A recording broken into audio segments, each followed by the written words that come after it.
자, 여러분 안녕하세요. 물권법 제14주 마지막 시간이네요. 14주 수업 시작하도록 하겠습니다. 이번 주에는 비전형 담보에 대해서 가등기 담보나 양도 담보, 매도 담보 등에 관한 내용들을 배우게 되고요. 그 다음에 소비대차 관련해서 대물변제 이야기인 607조, 608조와 관련된 내용들을 살펴보게 됩니다. 사실은 이제 비전형 담보라고 하는 게 옛날처럼, 그러니까 옛날에 이제 전형 담보제도들이 제대로 활용되지 않는 경우에 이제 민간에서 담보제도로서 좀 활용되는 경우들이 많이 있었는데요. 지금은 이제 뭐 신용 같은 경우도 신용평가에 의해서 대출을 해주는 경우도 많이 있고요. 그리고 이제 담보제도가 잘 이용되기 때문에 비전형 담보제도는 잘 이용되지 않습니다. 뭐 가등기 담보를 설정해 준다든지 그리고 가등기 담보를 설정하더라도 옛날처럼 이렇게 초과 이익을 취득할 가능성이 없기 때문에 저당권을 설정받으면 되지 굳이 가등기 담보를 설정할 이유가 없거든요. 그렇기 때문에 이 비전형 담보 제도는 오늘날 좀 그 활용도가 되게 낮아졌다라고 얘기할 수 있습니다. 그래서 변호사 시험에서 선택형이나 또는 사례형에서 잘 출제되지 않는 부분이라고 생각하면 됩니다. 하지만은 언제든지 출제될 수 있는 부분이기 때문에 우리가 공부를 안 할 수는 없겠죠. 자, 먼저 출석시험 살펴보도록 하겠습니다. 첫 번째, 갑은 을로부터 금전을 차용하고 만약 변제기에 채무를 변제하지 못하면 갑이 소유하는 X 토지의 소유권을 을에게 이전하기로 하는 내용의 약정을 체결하였습니다.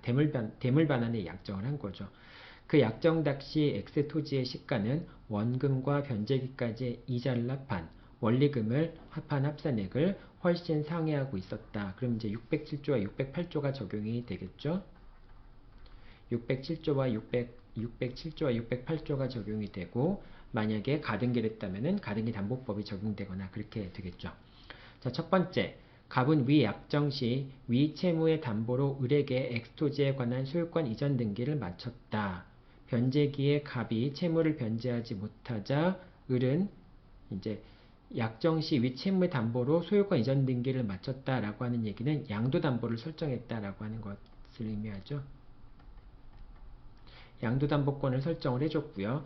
변제기에 갑이 채무를 변제하지 못하자 을은 변제기 다음날 청산 절차를 거치지 않은 채 이러한 사실을 모르는 병에게 X 토지를 매도하고 청산 절차를 거치지 않았으니까 완전히 소유권이 채권자인 을에게 넘어가지 않은 상황에서 소유권 이전 등기를 병한테 넘겨주었는데요. 이 경우에 갑은 채무액을 변제하고 병의 등기를 말소할 수 없다.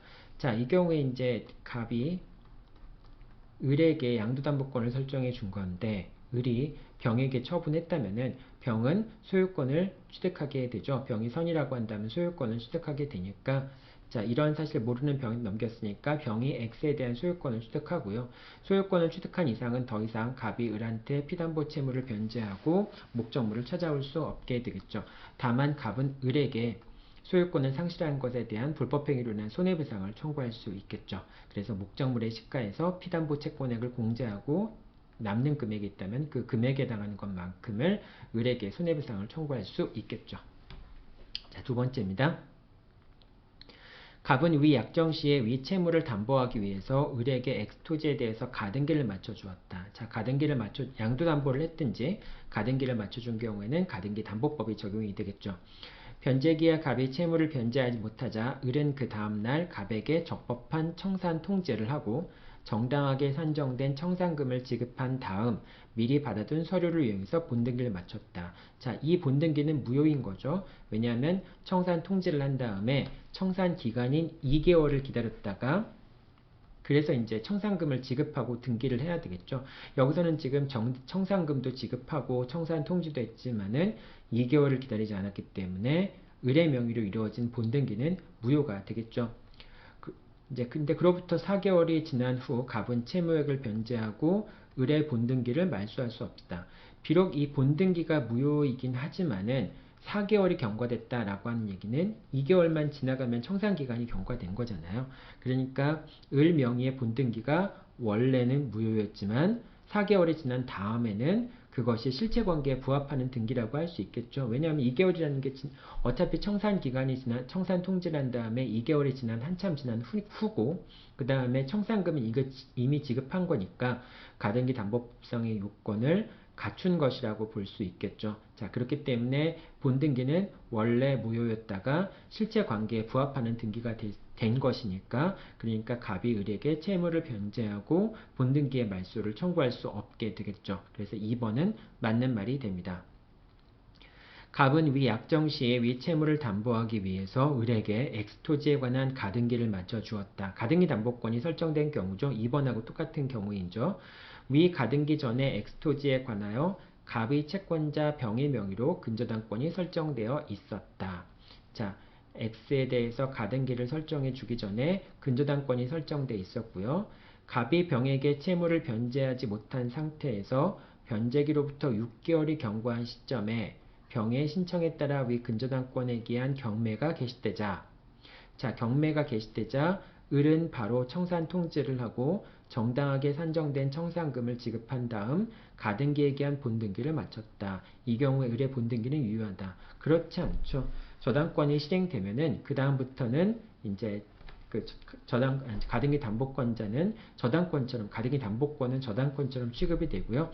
경매 절차에 참가해서 배당을 받을 수 있을 뿐입니다. 이제 그 경우에는 귀속청산 같은 게 이루어질 수 없죠. 자, 그렇기 때문에 을의 본등기는 무효인 겁니다. 일단 경매 절차가 개시가 되었으면은 그 경매 절차에 참여해서 배당을 받을 수 있는 방법으로, 배당을 받는 방법으로 자신의 채권을 만족을 얻어야 되겠죠. 자, 4번입니다. 가등기 담보 등에 관한 법률은 매매대금 채권을 담보하기 위하여 가등기란 경우에는 적용되지 않는다.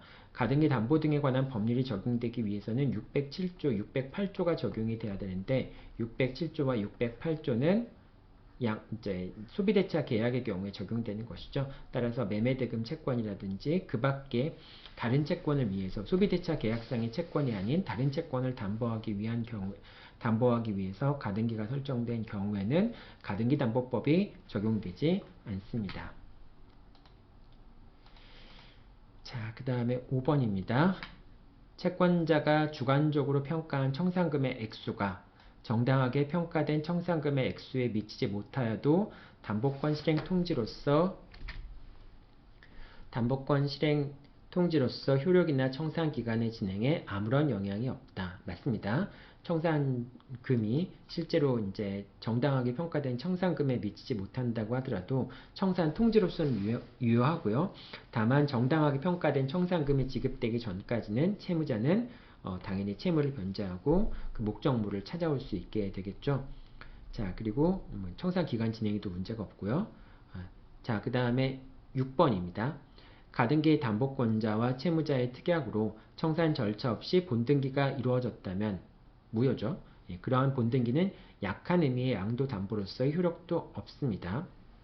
가등기 담보권자와 채무자가 청산 절차 없이 본등기를 한다 할지라도 그것은 채무자한테 불리한 약정이기 때문에 효력이 없고요. 그러한 본등기는 무효이면서 약한 의미의 양도담보로서도 효력이 없습니다. 맞는 말이 되겠죠? 7번입니다. 가등기 담보권 실행 통지의 상대방이 수인인 때 일부에 대한 통지가 누락될 경우 청산기간이 진행되지 않습니다. 자, 가등기 담보권을 실행할 때 이제 통지의 상대방이 수인일 때라면, 채무자가 수인이라고 한다면은 그 모든 채무자한테 통지를 해야 되고요. 그래야지만 청산기간이 진행됩니다. 자, 8번입니다. 가등기 담보권자가 청산 절차를 거치지 아니하고 가등기에 기한 본등기를 격려한 후, 자, 이렇게 되면 본등기는 무효인 것이고 약한 의미의 양도담보로서의 효력도 없죠. 하지만 악의의 제3자한테 소유권을 이전해줬다. 자, 악의의 제3자한테 소유권을 이전해준 경우는 악의의 제3자는 소유권을 취득하지 못하죠. 이 경우에 채무자는 제3자에게 등기의 말소를 청구할 수 있다. 소유권은 여전히 채무자한테 남아있으니까, 본등기가 무효니까 여전히 채무자가 소유자이잖아요. 그러니까 이렇게 되는 거죠. 갑이 을에게 가등기를 해줬는데 얘가 본등기를 마치긴 했어요. 근데 이 본등기가 청산 절차 없이 이루어진 본등기이기 때문에 무효이고, 이걸 알고 있는 제3자 병이 취득했다라고 한다면은 병명의의 등기도 무효인 거죠. 자, 이렇게 을명의의 본등기가 무효이고 병명의의 이제 이전 등기가 무효라고 한다면 갑은 여전히 소유자인 것이고, 갑은 자기 소유권에 근거해서 을과 병을 상대로 해서 등기의 말소를 청구할 수 있게 됩니다. 8번은 맞는 말이 되겠죠. 자, 9번입니다. 가등기 담보권자가 청산 절차를 거치지 않고 가등기에 대한 본등기를 마쳤고 청산 절차를 거치지 않고 가등기에 대한 본등기를 마쳤으니까 이 본등기는 무효가 되겠죠. 선의의 제3자가 소유권을 취득했다면 그럼 선의의 제3자는 소유권을 취득하게 되죠. 채무자는 가등기 담보권자에게 불법행위로 인한 손해배상을 청구할 수 있게 됩니다. 목적물의 가치와 그 다음에 그 피담보 채권액을 목적물의 가치에서 피담보 채권액을 공제한 그 금액에 대한 손해배상을 청구할 수 있게 됩니다. 9번은 맞는 말이 되겠죠. 10번입니다. 가등기 담보권자가 청산 절차를 거치지 않고 행한 본등기는 무효입니다. 자, 당사자의 특약에 의한 때는 약한 담보의 양도담보로서 효력이 있다라고 했지만 청산 절차를 거치지 않은 본등기는 무효이고요. 이때 본등기는 약한 의미의 양도담보로서도 효력이 없게 되는 것이죠. 10번은 틀린 말입니다. 자, 11번입니다. 채권자 갑 소유의 X토지에 피담보 채권을 3억 원으로 하는 을 명의의 근저당권이 설정되어 있었고 갑이 병에 대한 채무를 담보하기 위해서 병에게 X토지에 대해서 가등기 담보권을 설정해 준 경우 자, 피담보 채권의 X토지의 피담보 채권액이 3억이었고요. 그 다음에 설정해 준 경우 그 시점에 X토지의 시가가 4억이라면 시가가 4억이라고 한다면 자, 그러면은 우선 변제권이 확보되어 있는 채권액이 3억이었고 그 다음에 목적물의 시가가 4억이니까 요 빼면은 1억밖에 안 남죠. X의 목적물의 가치는 1억이라고 볼 수 있겠죠. 자, 그런데 갑의 병에 대한 채무액이 1억 5천만 원이라면은 자, 그러면은 목적물의 시가가 채무 원리금인 1억 5천보다 더 작죠. 따라서 이런 경우에는 607조, 608조가 적용되는 것이 아니니까 이 경우에는 가등기 담보권이 설정돼 있다 할지라도 607조와 608조 또는 가등기 담보법이 적용이 되지 않죠. 자, 이라면은 병이 청산 절차를 거치지 않았다는 이유만으로 가등기에 기한 본등기가 무효가 되는 것은 아니죠. 자, 이 경우에 그 본등기 자체가 양도담보로서의 효력이 있을 수는 있겠지만은 그래서 결과적으로 이제 채무를 변제하고 본등기의 말소를 청구할 수 있는 경우도 있을 수 있겠지만 원칙적으로 청산 절차를 거치지 않는다고 해서 그 가등기에 기한 본등기가 무효가 되는 것은 아니겠죠. 자, 요거는 이제 607조와 608조가 적용되는지 여부를 묻는 그런 문제였습니다. 자, 여기까지가 출석시험에 관한 문제였고요. 다 이제 수업 내용 들어가도록 하죠. 자, 먼저 가등기 담보법을 살펴보기 전에 민법 607조와 608조를 먼저 살펴보아야 합니다. 자, 민법 607조와 608조가 적용되는 경우에만 가등기 담보법이 적용되기 때문에 그렇습니다. 자, 첫 번째 607조와 608조는 소비대차 계약 부분에 나와 있는 거고요. 소비대차를 계약을 체결하면서 이를 담보하기 위해서 이제 채무자 소유의 부동산, 뭐 다른 동산도 마찬가지겠지만은 어쨌든 주로 이제 부동산이 문제가 되겠죠. 부동산을 채무자한테 대물 변제하기로 약정한 경우에, 대물 변제에 약정을 한 경우에 이 경우에 607조와 608조가 적용이 됩니다. 자, 예약을 한 경우에 만약에 예약 당시의 목적물의 가액이 채무 원리금을 초과한다면 채무에 대한 원금과 이자를 초과하게 되면은 그 대물변제 예약은 무효가 됩니다. 자, 대물변제 예약은 유물계약이라고 얘기하죠. 그래서 대물변제가 성립하기 위해서는 당사자 간에 대물변제한다라고 하는 대물변제의 합의와 실제 변제가 이루어져야지만 그래야지만 대물변제가 성립하게 되죠. 따라서 대물변제 예약과 대물변제의 합의 이 자체를 구분하기가 좀 쉽진 않습니다. 그래서 여러분들이 어떻게 생각하면 되냐면은 일단 소비대차 계약을 체결하면서 그때 당시도 상관없고요. 그 이후더라도 상관없어요. 그러니까 변제기가 도래하기 전이라면은 변제기가 도래하기 전에 채무자가 자기 소유 부동산을 채권자한테 대신 변제하겠다라고 약속하는 경우 그것이 대물변제 예약이 됐든 대물변제 합의가 됐든 당사자 사이에 채무자의 재산으로 채무 원리금을 대신 변제하기로 약속하는 그런 합의가 있다면은 그 자체가 대물반환의 예약이라고 볼 수 있고요. 그 경우에는 607조와 608조가 적용이 됩니다. 그리고 607조와 608조는 소비대차 계약의 경우에만 적용이 됩니다. 그렇기 때문에 매매대금이나 전세금이나 원상회복 채권 같은 경우에는 607조와 608조가 적용이 되지 않습니다. 그리고 채무원리금과 목적물의 가액을 비교하는 시점은 예약 당시 시점을 기준으로 하게 됩니다. 그러니까 대물변제 합의를 한 시점을 기준으로 해서 그때 시점에서의 목적물의 가액과 그 다음에 채무원리금을 비교하게 됩니다. 자, 그런데 만약에 목적물에 저당권이 설정되어 있다면, 그러니까 이제 이게 채권자라고 보고요. 그 다음에 을이 채무자라고 봤을 때 이 X 부동산을 내가 빌린 돈 대신에 X 부동산을 주겠다라고 했을 경우에 만약에 이제 을의 채무액이 1억입니다. 근데 목적물의 가액이 2억이었어요. 자, 그럼 당연히 목적물의 가액이 채무 플러스 이자가 2천만 원이라고 한번 해보죠. 자, 원리금이 1억 2천이고 X 부동산의 가치가 2억이니까 당연히 목적물의 가치가 대물변제 예약 시점에서의 목적물의 가치가 채무 원리금보다 더 크니까 607조와 608조가 적용이 되겠죠. 자, 근데 만약에 이 X라는 부동산에 병의 이름으로 저당권이 설정돼 있었고 이 저당권의 피담보 채권이 예를 들면 1억이라고 한번 해봅시다. 자, 그러면 이 X라는 부동산의 가치는 사실 2억이라고 돼 있지만 이 피담보 채권액을 공제한 1억 정도가 X라는 물건의 가치라고 볼 수 있겠죠. 자, 이렇게 되면은 목적물의 가치가 채무 원리금을 초과하지 않게 되죠. 따라서 이런 경우에는 병명의의 저당권이 설정돼 있고 그 저당권의 피담보 채권이 1억인 경우에는 을이 갑에게 X를 대물변제한다라고 하는 합의를 하더라도 그것은 607조, 608조에 의해서 무효로 되지 않는다라고 얘기하는 겁니다.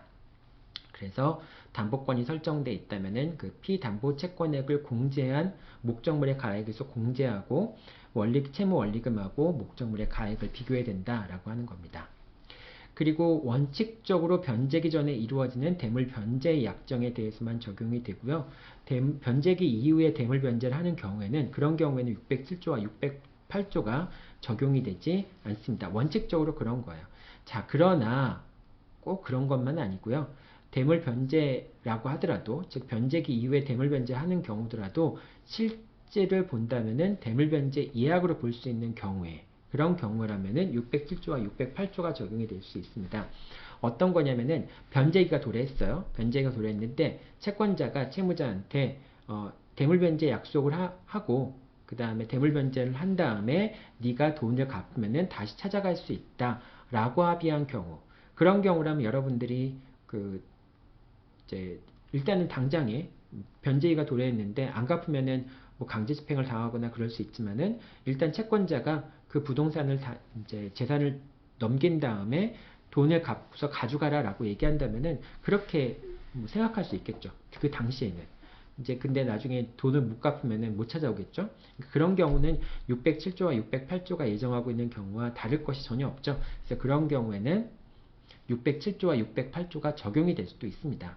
그러니까 607조와 608조 같은 경우에는 어떤 경우에 적용된다고 생각하면 되냐면은 여러분들이 일단 재산을 내놓고 그 다음에 나중에 돈 생기면은 가서 찾아가 라고 하는 경우에는 처음에는 내가 다 돈을 마련해서 돈을 갚을 수 있을 거라고 생각하고 재산을 넘기죠. 하지만 실제로 재산을 넘기지 이제 돈을 마련하지 못하는 경우가 생기게 되죠. 자, 그렇게 되면 채권자는 오히려 이제 채무자가 그런 채무자의 사정을 이용해서 더 많은 폭리를 취할 가능성이 있겠죠. 그래서 그런 걸 막기 위해서 607조와 608조가 존재를 하는 겁니다. 그러니까 원칙적으로 대물변제 같은 경우에는 607조와 608조가 적용이 되지 않지만은 사실상 대물변제이지만 채권자가 채무자한테 너 나중에 돈 갚으면은 찾아가면 되니까 일단 넘기라 라고 하는 그런 형태의 대물변제라면은 607조와 608조가 적용이 될 수 있다라고 하는 겁니다. 자, 그리고 607조와 608조에 의해서 대물변제 예약이 무효인데요. 이때 무효는 자, 두 가지로 나눠서 봐야 됩니다.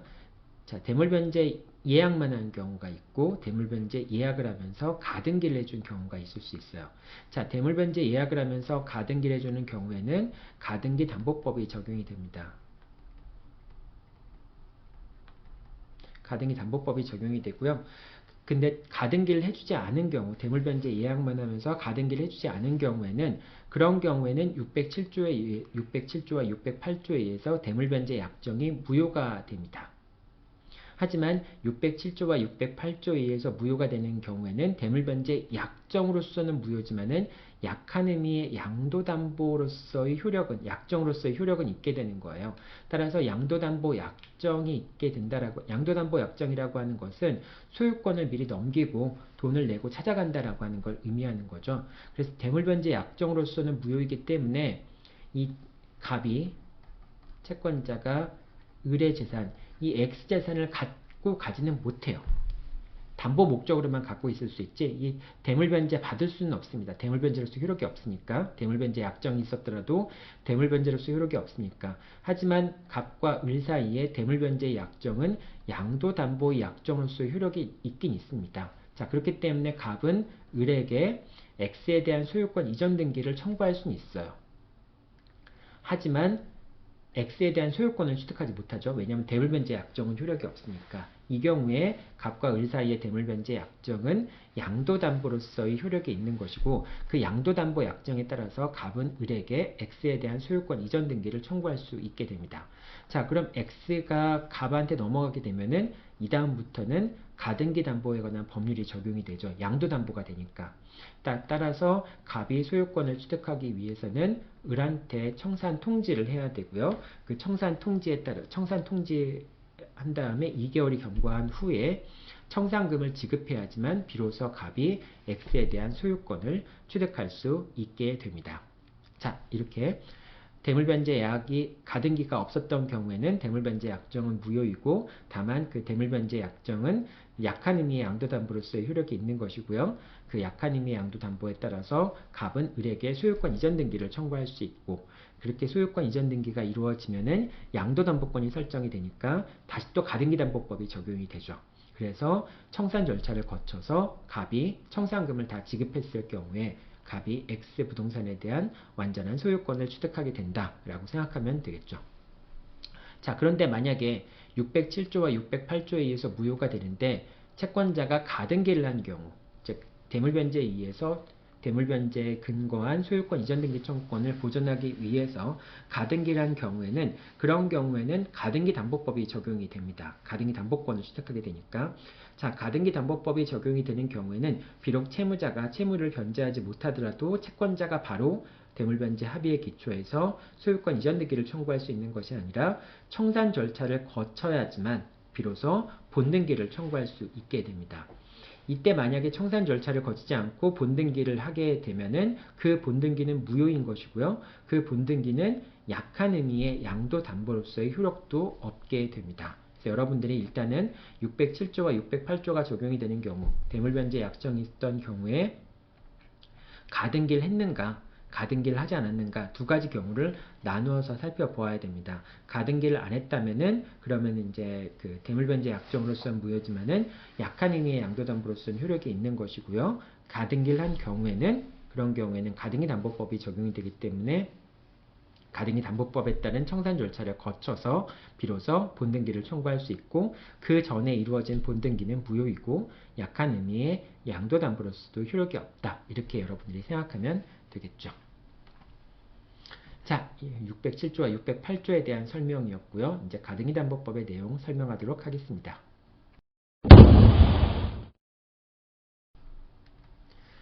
자, 가등기 담보법에 따른 가등기 담보입니다. 일단 가등기 담보와 양도담보, 매도담보를 나눠서 설명을 해볼게요. 자, 가등기 담보라고 하는 것은 대물변제 예약을 하고 소유권 이전 등기 청구권, 그러니까 대물변제 예약에 따른 당사자의 대물변제 합의에 따른 소유권 이전 등기 청구권을 보존하기 위해서 가등기를 한 경우를 얘기합니다. 자, 이 경우에 607조와 608조가 적용이 되어서 그 대물변제 예약이 무효로 되는 가등기 담보에 대해서 가등기 담보법이 적용이 된다라고 하는 겁니다. 즉 607조와 608조가 적용이 되는 경우에 채권자가 가등기를 했을 경우에 그때 이제 그걸 가등기 담보권이라고 얘기하는데, 그때 이제 비로소 가등기 담보법이 적용이 되어서 가등기 담보법에 따라서 담보 가등기가 실행이 된다라고 하는 겁니다. 자, 그러면 가등기 담보권이 실행되는 방법은 무엇이냐? 갑이, 을이 이제 X의 부동산에 대해서 채권자가 채무자가 채무를 변제하지 않으면 X라는 부동산의 소유권을 갑한테 넘긴다라고 하는 대물변제의 약속을 한 경우에 그 경우에 이제 이 607조와 608조가 적용이 돼서 대물변제 약정이 무효이고 그 다음에 갑이 가등기를 했다면은 가등기 담보권이 성립하게 되죠. 그래서 갑은 이제 가등기에 기초해서 본등기를 청구하기 위해서는 청산 절차를 거쳐야 되는데요. 청산 절차라고 하는 것은 일단 변제기가 도래한 다음에 청산금을 통지해야 됩니다. 청산금이 이렇게 있다라고 청산금을 통지해야 되는데 여러분들이 꼭 기억해 둬야 될 점은 유의할 점은 청산금의 액수는 통지 당시의 가액에서 피담보 채권액을 공제하는 겁니다. 통지 시점에서의 피담보 채권액을 통지 당시의 목적물의 가액에서 공제를 하는 거예요.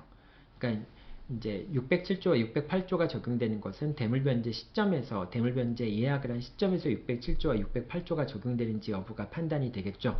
자, 그런데 청산금의 금액을 판단하는 시점은 통지하는 시점에 목적물의 가액에서 피담보 채권액을 공제하는 금액이 청산금이 된다라고 하는 것이고요. 그 청산금을 통지를 해야 됩니다. 이만큼의 청산금이 있다라는 걸 통지를 해야 되고요. 그리고 2개월을 기다려야 됩니다. 그 2개월을 기다리는데도 불구하고 채무자가 채무를 변제하지 않게 되면은 그때는 채권자가 채무자한테 청산금을 지급하게 됩니다. 청산금을 지급하게 되면 채권자는 소유권 이전 등기 청구권을 행사할 수 있게 됩니다. 물론 소유권 이전 등기 청구권 행사하기 위해서는 가등기 기초한 본등기를 하기 위해서는 소송을 제기하거나 또는 미리 공정증서 같은 거를 확보하고 있어야 되겠죠. 자, 아까도 설명했지만은 이 청산 통지의 경우에는 청산금 자체가 합리적이지 않더라도 청산 통지로서의 효력은 그렇지만은 합리적으로 평가되어 있는 청산금이 지급되기 전까지는 채무자는 소유권 이전 등기 청구를 거절할 수 있게 되죠. 자, 그 다음에 이 청산금 통지 같은 경우가 채무자나 물상 보증인, 즉 이 X가 채무자인 을의 소유가 아니라 제3자인 소유, 물상 보증인의 소유인 경우도 있겠죠. 또는 이제 가등기 담보권이 설정된 다음에 제3취득자라고 하는 것은 담보 목적물의 소유권이나 지상권이나 전세권을 취득한 사람을 제3취득자라고 얘기하죠. 제3취득자 같은 경우에는 가등기 담보권이 실행이 되면은 결국은 권리를 상실하는 사람들이잖아요. 그렇기 때문에 채권자는 가등기 담보권을 실행할 때, 청산 통지를 할 때는 반드시 채무자 등에게 통지를 해야 됩니다. 그래서 채무자나 또는 물상 보증인이나 제3취득자에게 가등기 담보권에 대해서 청산을 하겠다, 청산 절차를 밟겠다라고 하는 청산 통지를 해야 되고요. 이 사람들한테 청산 통지를 하지 않게 되면 청산 절차가 진행되지 않습니다. 청산 절차가 진행이 안 되는 거죠. 효력이 없는 거죠. 자, 그렇기 때문에 반드시 통지를 해야 되고요. 그 다음에 이 X의 부동산에 대해서 갑의 명의로 가등기가 설정되어 있는 다음에 그 다음에 정의 명의로 저당권이 설정되어 있다. 그러면은 X에 대해서 선순위 담보권인 가등기 담보권이 설정되어 있고 그 다음에 정의 저당권이 설정된 거잖아요. 만약에 이 X의 부동산에 대해서 경매 절차에 들어가면은 갑이 가등기에 따라서 배당을 받게 되고 정은 저당권에 따라서 배당을 받게 되는데 그 순서는 가등기가 먼저면은 가등기 채권자가 먼저 배당을 받고 그 다음에 저당권자가 배당을 받게 되겠죠. 자, 그런데 이제 만약에 저당권이 실행이 돼서 갑이 을을 상대로 해서 청산 절차를 거치고 이제 본등기를 청구하려고 하는 경우에 이런 경우라고 한다면은 이제 그 정 같은 경우에는 여기서 자기도 이제 X로부터 만족을 얻어야 되잖아요. 근데 가등기 담보권이 실행이 되면은 정의 저당권이 말소가 되잖아요. 그러니까 가등기에 기초한 본등기가 이루어지게 되면은 가등기와 양립할 수 없었던 그런 권리들은 다 직권으로 말소가 되죠. 자, 따라서 후순위 저당권자인 정은 X에 대한 권리를 상실할 수밖에 없기 때문에 만약에 청산금이 있다면은 을한테 지급될 청산금이 있다면은 그 청산금으로부터 후순위 저당권자인 정이 청산금으로부터 자기도 일정 부분 우선 변제를 받아야 되겠죠. 자, 그렇기 때문에 채권자는 후순위 저당권자에 대해서도 이제 청산 절차에 대한 통지를 해야 됩니다. 근데 후순위 저당권자에 대한 통지는 청산 절차가 개시되기 위한 요건은 아니에요. 왜냐하면 이 후순위 저당권자한테 통지를 해주는 것은 청산금을 지급할 때, 뭐 예를 들면 갑이 을한테 청산금을 남은 게 뭐 1억 청산금이 있었다. 이걸 지급할 때 어차피 이 금액은 X가 상실됨으로써 소유권을 넘김으로써 발생한 차액이니까 이 금액에 대해서는 후순위 저당권자도 받을 수 있도록 해야 되고, 직접 저당권자가 채권자한테 그 1억 중에서 자기가 우선 변제 받을 수 있었던 피담보 채권액을 직접 받아갈 수가 있습니다. 자, 그러니까 정에 대한 청구는 청산 절차의 개시와 관련된 것이 아니라 정도 자신의 채권을 우선 변제 받을 수 있는 그런 차원 때문에 정에 대한 통지가 필요한 것이 되죠. 따라서 갑이 정한테 통지하지 않고 청산 절차를 개시했다라고 한다면은, 그리고 청산금을 결국 을한테 지급했다라고 한다면은 그 청산 절차가 효력이 없는 것은 아니고 유효한 겁니다. 하지만 정한테 알리지 않고 청산금을 지급했을 경우에는 그걸 알렸다면은 정이 직접 갑한테 청산금을 일정 부분 자기의 피담보 채권의 범위 내에서 받아갔을 수 있잖아요. 그걸 못 받아갔기 때문에 정은 청산금이 지급됐더라도 청산금이 지급되지 않은 것처럼 갑한테 금액을 청구할 수 있게 됩니다. 피담보 채권액을 청구할 수 있게 되는 거죠. 자, 그런 의미에서 채무자나 물상 보증인이나 제3취득자에게 통지하지 않게 되면은 청산 절차가 아예 진행되지 않지만은 후순위 저당권자한테 통지하지 않은 경우에는 일단 청산 절차는 개시가 돼서 청산기관이 경고하게 되면은 본등기도 청구할 수 있어요. 하지만 후순위 저당권자한테 통지를 하지 않은 경우에는 그러니까 청산금을 지급한 것에 대해서 후순위 저당권자한테 대항할 수 없고요. 결국은 후순위 저당권자한테 그 금액을 후순위 저당권자가 받아야 될 그 우선 변제권을 갖고 있는 피담보 채권액만큼을 후순위 저당권자한테 지급해야 될 수도 있습니다. 이중 지급을 해야 될 수도 있는 거죠. 그러니까 채권자는 이중 지급에 불이익을 입을 수 있겠죠. 물론 이제 채무자로부터 받아낼 수는 있겠지만은 어쨌든 이중 지급을 해야 되는 그런 위험에 빠질 수가 있게 되는 거죠. 자, 그런 의미에서 채무자나 물상보증인 또는 제3취득자에 대한 통지는 청산 절차가 개시되기 위한 요건이지만 후순위 저당권자에 대한 통지는 청산 절차가 진행하는 것과 상관없고, 다만 이제 청산금을 지급하더라도 통지하지 않고 후순위 저당권자한테 통지하지 않고 청산금을 지급하게 되면은 청산금 지급 사실을 후순위 저당권자한테 대항할 수 없다. 이렇게 생각하면 됩니다. 자, 이렇게 해서 가등기 담보권자가 자신의 가등기 담보권을 실행을 하게 됩니다. 자, 근데 이러한 청산 절차 없이 본등기란 경우에는, 이런 경우에는 본등기가 무효가 되고요. 이 본등기는 약한 의미의 양도담보로서의 효력도 없게 됩니다. 자, 그런데 아까도 얘기한 것처럼 청산기관이 경고하기 전에 본등기가 이루어진 경우라고 할지라도 실제로 청산금이 지급되었고 청산 통지를 한 다음에 2개월이 경과되었다면은 그 본등기는 무효지만은 실체관계에 부합하는 등기로서 유효하게 될 수도 있습니다. 자, 그래서 원칙적으로 그 가등기 담보법에 따른 청산 절차를 거치지 않은 본등기는 무효이고, 약한 의미의 양도담보로서도 효력이 없지만은 실제로 청산금이 지급이 되고 2주가 청산 통지를 한 다음에 2주가 경과되었다면은 그 등기는 실체관계에 부합하는 등기로서 유효하다라고 평가할 수가 있습니다. 자, 그리고 경매 절차 개시 결정이 있게 된다면은 이제 그러면은 가등기 담보권은 저당권처럼 취급이 되기 때문에 가등기 담보권자는 경매에 참가해야 되고요. 경매에 참가하지 않으면은 우선 변제를 받을 수가 없습니다. 그리고 가등기 담보권은 경매에 의해서 소멸되기 때문에 더 이상 살아남을 수도 없고요. 그리고 귀속 청산의 방법으로, 즉 본등기라는 방법으로 가등기 담보권을 실행할 수도 없게 됩니다. 자, 그 다음에 유담보 약정. 이제 가등기 담보권을 설정한 다음에 유담보 약정을 하는 경우가 있을 수 있는데요. 유담보 약정이라고 하는 것은 소유권을 담보권자한테 취득시키거나 또는 법에서 정한 방법 이외의 방법으로 청산을 하는 경우가 유담보 약정이라고 얘기를 하죠. 당연히 가등기 담보법 같은 경우에는 가등기 담보법이 정한 절차에 의해서만 가등기 담보법을 실행할 수 있기 때문에 그와 달리 약정하는 것은 허용이 되지 않습니다. 그렇기 때문에 원칙적으로 유담보 약정은 허용되지 않는다라고 생각하면 됩니다. 그리고 가등기 담보권자는 이제 그 귀속 청산의 방법으로, 즉 본등기라는 방법으로 가등기 담보권을 실행할 수도 있지만, 저당권처럼 이제 경매를 신청하는 방법에 의해서 자신의 가등기 담보권을 실행할 수도 있습니다. 자, 여기까지가 이제 가등기 담보법에 따른 가등기 담보권의 실행 방법인데요.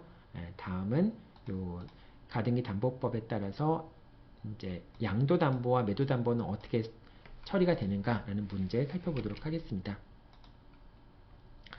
자, 양도담보라고 하는 거, 매도담보라고 하는 것은 이제 소유권을 이전시키고 일단 소유권을 상대방한테 넘겨놓고 피담보 채권을 변제하면은 채무를 변제하면 다시 찾아올 수 있는 형태의 담보권을 가등기 담보, 양도담보라고 얘기하죠. 가등기 담보, 양도담보와 매도담보라고 얘기하죠. 양도담보나 매도담보나 소유권을 먼저 넘긴다는 차원에서는 큰 차이는 없는데, 매도담보는 매매 계약의 형식을 빌려서 매매 대금을 마치 빌리는 것처럼, 그러니까 빌리는 돈을 매매 대금처럼 그렇게 이제 처리하는 게 매도담보이고요. 양도담보라고 하는 것은 당사자가 양도담보 약정을 체결하고 소유권을 넘긴 다음에 돈을 빌리는 것을 양도담보라고 얘기를 합니다. 따라서 약간 좀 그 개념 비슷하지만은 매매의 형식에 들어가 있느냐 안 들어가 있느냐에 따라서 양도담보와 매도담보가 구분된다라고 생각하면 되고요. 같은 걸로 취급해도 상관없겠죠. 자, 가등기 담보법에 따른 양도담보와 매도담보가 있는 경우에는 일단 소유권은 당사자들한테 채권자한테 귀속이 되지 않습니다. 그럼 언제 채권자한테 소유권이 형식적으로 귀속이 되느냐라고 하는 것은 변제기가 도래한 다음에 청산 절차를 거친 뒤에야 소유권이 채권자한테 귀속이 됩니다. 그래서 청산금을 통지를 해야 되고요. 당연히 청산금이라고 하는 것은 통지 시점의 목적물의 가액에서 피담보 채권액을 공제한 금액이 청산금액이 되겠죠. 물론 이제 청산금액도 좀 정당한 청산금액에 미치지 못한다 할지라도 청산 통지로서의 효력은 있게 되는 것이고요. 통지가 있은 다음에 2개월이 경과되었고 실제로 청산금이 지급되면은 채권자는 소유권을 취득하게 됩니다. 그게 이제 양도담보와 가등기담보와 매도담보의 처리 방법이고요. 자, 그 다음에 이제 이 경우에는 이미 소유권이 넘어가 있기 때문에 본등기를 청구하기 위한 뭐 그런 절차라든지 그런 거는 없겠죠. 그냥 청산 절차를 거치면은 소유권이 이미 넘어와 있기 때문에, 소유권 이전 등기가 맞춰져 있기 때문에 청산 절차를 거치면은 바로 양도담보권자나 매도담보권자가 권리를 취득하게 됩니다. 자, 만약에 이 청산 절차를 거치기 전에 담보권자가 처분을 하게 되면은 선의의 제3자입니다. 이건 여러분들 명의신탁과 취득시효처럼 선의 악의를 불문하고 제3자가 보호되는 경우가 아니에요. 선의의 제3자 같은 경우는 권리를 취득하게 됩니다. 이걸로 만약에 선의 악의 상관없이 제3자가 권리를 취득한다라고 한다면 채무자에게 너무 불리하게 되는 것이죠. 따라서 여러분들이 취득시효나 이제 명의신탁과 달리 이제 취득시효나 명의신탁 같은 경우는 제3자가 선이냐 악이냐 상관없이 권리를 취득하게 되잖아요. 그런데 이제 양도담보에 있어서만큼은, 양도담보나 매도담보에 있어서만큼은 제3자가 선의인 경우에만 제3자가 권리를 취득할 수 있게 되고요. 만약에 제3자가 선이어서 권리를 취득하게 되면은 채무자는 어쩔 수 없이 소유권을 상실할 수밖에 없겠죠. 그때 채무자는 채권자를 상대로 해서 불법행위에 따른 손해배상을 청구할 수 있습니다.